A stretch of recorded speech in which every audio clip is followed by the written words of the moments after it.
శ్రీరామనవమిని సందర్భంగా భద్రాచలంలో శ్రీ సీతారాముల కళ్యాణం అత్యంత వైభవంగా నిర్వహించారు. ఆ జగన్నాథుడి కళ్యాణం కనులారా వీక్షించేందుకు వేలాది మంది భక్తులు తరలివచ్చారు.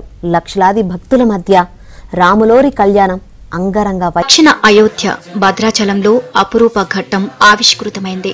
శ్రీ సీతారాముల కళ్యాణం అంగరంగ వైభవంగా జరిగింది. జగదభిరాముడు కళ్యాణ వేడుకను వేద పండితులు శాస్త్రోక్తంగా నిర్వహించారు.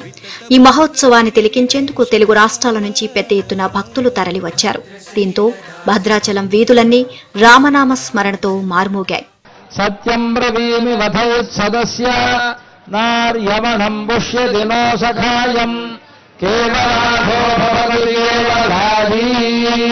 భద్రాచలం మిథిలా స్టేడియంలో కన్నుల పండువగా సీతా కళ్యాణం జరిగింది. శ్రీరాముని జన్మ నక్షత్రమైన పునర్వసు జన్మ తిథి చైత్ర శుద్ధ నవమి శుభగడియల్లో అభిజిత్ లగ్నమందు 12 గంటలకు శ్రీ సీతారాములకు శిరసుపై జీలకర్ర బెల్లం ఉంచి కళ్యాణం జరిపించారు.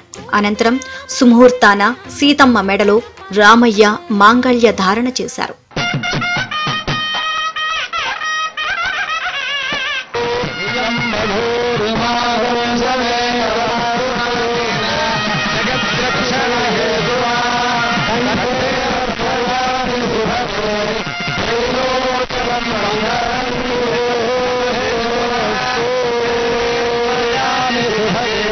నవాబుల కాలం నుంచి అంబారీపై ముత్యాల తలంబ్రాలు పట్టు వస్త్రాలు కానుకగా సమర్పించే సంప్రదాయం ఉంది. అదే సంప్రదాయాన్ని ప్రభుత్వం పాటించింది. ప్రభుత్వం తరపున తెలంగాణ సీఎం రేవంత్ రెడ్డి దంపతులు సీతారాములకు ముత్యాల తలంబ్రాలు పట్టు వస్త్రాలు సమర్పించారు. పట్టు వస్త్రాలు ముత్యాల సమర్పణ జరుగుతూ ఉన్నది. పట్టు వస్త్రాలు ముత్యాలను సమర్పిస్తూ ఉన్నారు. దేవస్థానం చైర్మన్ గారు ఈ 3 నిమిషాల్లో మనకు అంగరంగ వైభవంగా జరిగిన స్వామివారి కళ్యాణం చూసి భక్తజనం పరవశించిపోయారు.